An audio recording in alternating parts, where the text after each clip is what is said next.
안녕하세요. 중국과 북한의 마지막 발악이 끝을 모르게 달리고 있습니다. 중국 유학생 간첩들이 일으킨 인종차별 사건이 미국과 영국에서 동시에 터졌습니다. 미국의 전과 구범인 흑인 폴로이드의 질식사 사망 사건이 전 세계로 기화되어 아시아와 유럽에서도 흑인 폭동 시위가 벌어지고 있는 가운데 어제 미국의 애틀란타에서 흑백 갈등을 조장하는 사건이 또 다시 터져서 미국 사회에 더 큰 인종 갈등의 이슈가 되고 있습니다. 사건의 발단은 백인 경찰이 음주운전으로 의심되는 흑인 2명을 붙잡아서 조사하던 중에 화면에서 보시다시피 27세의 흑인 하나가 경찰 테이저건을 때려서 도주하기 시작했고 뒤쫓아가던 경찰을 향해 테이저건을 쏘았는데 경찰이 위협을 느껴서 곧바로 흑인을 사살해버렸죠. 그런데 흑인 여성인 애틀란타 시장은 경찰의 정당방위였는데도 경찰을 변호해주기는커녕 총을 쏠 상황이 아니었다고 우기면서 도망자 흑인을 두둔하여 경찰을 해고시켰는데 해당 경찰을 해고한 법원의 명령자도 그림에 보는 바와 같이 흑인이었습니다. 그러자 백인 여성인 애틀란타 경찰서장은 더러워서 못 해먹겠다며 곧바로 사직해버렸습니다. 작금의 한국 땅의 서울에서 벌어지고 있는 법원, 경검찰 카르텔과 우파의 대치 상황과 흡사하네요. 한편 영국에서도 미국처럼 흑백 갈등이 심화되어 폭동 전야를 방불케 하는 사건이 발생했습니다.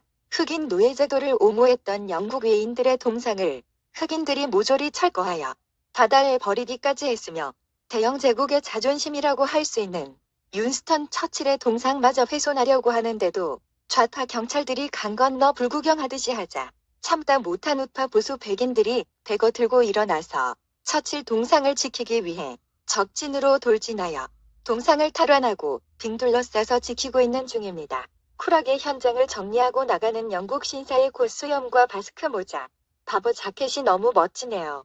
한국에도 메가더 동상, 박정희 동상, 소녀상을 지키려는 측과 파괴하려는 세력이 대립하고 있는데 전 세계적으로 좌파들이 경찰까지 장악한 것은 상황이 비슷해 보입니다. 지구촌 전체가 이슬람, 히스패닉 니거, 꼴패미 등의 자익들에게 장악되어 아무래도 좌우 세력 간의 큰 충돌이 벌어질 것 같지 않나요? 오늘 방송의 한반도 1급 비밀은 끝에 나오니까 끝까지 봐주세요. 방송에 앞서 구독, 좋아요, 알림 설정은 공산당들에게도 기본 예의 범절이라고 김정은이가 뭐라 하고 있네요. 여러분은 사라예보 사건은 잘 아시죠?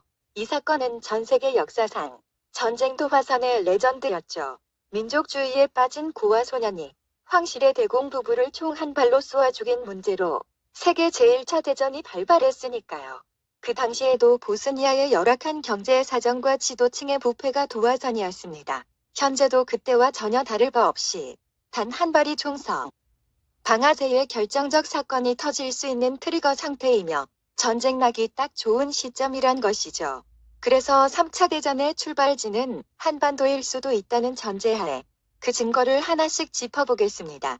먼저 우한 코로나로 시작된 세계온 전쟁, 팬데믹이 가져온 세계공황으로 지구촌은 이미 제3차 세계대전에 돌입해 있고 중국발 바이러스에 의한 생화학 세계온 전쟁이 벌써 터졌다고 보는 것입니다. 인류사의 큰 전쟁은 대부분 세균에 의해 시작되었으며 이것이 세계 경제의 침체와 민족주의를 형성하고 국가 간의 대립으로 나타났습니다. 역사적으로 지구촌에는 대규모 기근과 역병이 터졌을 때 반란과 전쟁이 많이 일어났죠. 14세기 유럽의 번영을 멈추게 했던 대기근과 흑사병은 지구 인구를 절반이나 감소시킨 팬데믹의 흑역사인데 이 바이러스의 창궐 역시 중국이 발원지였으며 이것은 서양의 민중봉기와 장미전쟁과 백년전쟁, 카톨릭의 분열, 신성로마 제국의 쇠퇴로 이어졌습니다. 동양에서는 중국의 원나라가 기근과 역병으로 국가 위기 관리를 못해서 주원장의 반란 세력에 의해 황제가 쫓겨납니다. 당시 한반도의 고려도 홍건족과 왜구의 약탈에 시달렸는데 명나라와 조선의 건국도 이러한 시대적 배경이 있었습니다.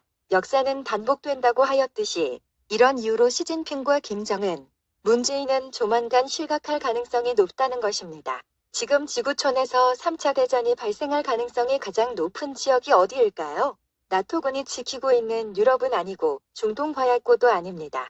트럼프는 미국의 반기를 든 파너키를 무시하고 러시아의 흑해 함대가 남하하는 통로를 막기 위해 그리스군의 전력을 키웠고 대신에 중동의 미군을 빼내어서 한반도로 집결시켰죠. 남미는 좌파 정권들이 스스로 무너져서 미국에 저항할 힘이 없습니다. 홍콩은 한반도에 집중하기 위해 이미 버렸고 답은 나와 있죠. 최근 3년간 트럼프가 중국과의 무역전쟁을 괜히 한 것이 아닙니다. 그런 의미에서 지금이 북폭의 적기라는 것이죠. 최근 김여정이 남쪽을 향해 다양한 핑계를 대며 협박하는 것은 유엔 제재로 경제가 궁핍해져서 북한은 지금 식량 배급이 중단되었던 고난의 행군 시기와 꽃제비 세상으로 되돌아가서 민중봉기 직전이며 트럼프가 한반도에 전쟁이 나더라도 돕지 않겠다고 말한 것은 너스레에 불과하다는 것입니다.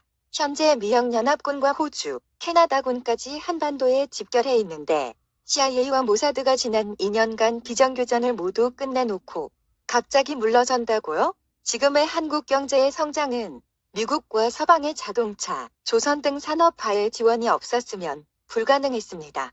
이렇게 세계 10위로 피워놓은 경제대국 우방 한국을 미국이 쉽게 버릴까요?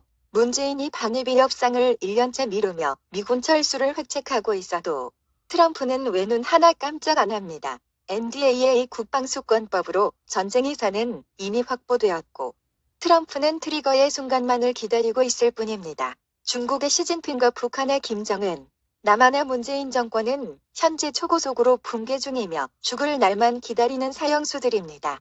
핵과 석유, 에너지, 식량과 금융을 건드리면 미국은 절대 그냥 두지 않으며 반드시 제거합니다. 이것은 전쟁 물자의 4대 요소이며 유태인이 지배하는 지구촌은 대항마가 없습니다. 36년 전 전두환은 박정희가 수립한 핵무기와 미사일 등의 고도 전략 물자를 이용한 자주국방 이론을 본떠서 소위 한반도 균형자론을 창시했죠.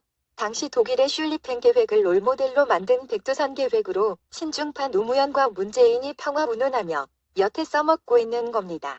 1차 세계대전 당시 독일의 슐리펜 계획은 독일이 서쪽의 프랑스와 동쪽의 러시아와 동시에 양면 전쟁을 수행하기 위해 수립된 계획으로 독일군은 대규모 우회 기동을 통해 단기간에 프랑스를 점령한 후 동쪽으로 이동하여 러시아군을 상대한다는 것으로 세계대전 수행을 위한 주변국과의 관계, 국가 동원, 기동을 포함한 계획이었습니다. 과거 북중러 삼각동맹에 맞서는 한미일 삼각동맹의 방어 개념에서 한국이 북중 넘해일을 컨트롤하면서 통일 이후를 대비하겠다는 원대한 계획이었죠.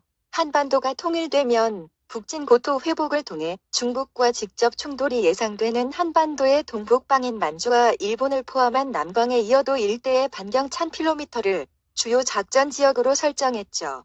특히 이어도 일대 7광구는 지금도 원유와 천연가스 등의 매장량이 엄청날 것으로 예상되어 한 줄일 3국의 영토 분쟁 지역이 될 가능성이 높습니다. 동유럽의 러시아 연방을 갈기갈기 찢어놓은 것처럼 트럼프는 중공을 5, 16국으로 공중분해하라. 자유개한국인들이여 이제 영미일 연합군의 힘을 등에 업고 북진하여 만주로 가자. 잃어버린 담 만주를 되찾자. 만주 벌판을 호령하던 옛 고구려의 기상과 영광을 되찾자. 북진통일 자유대한민국 가자.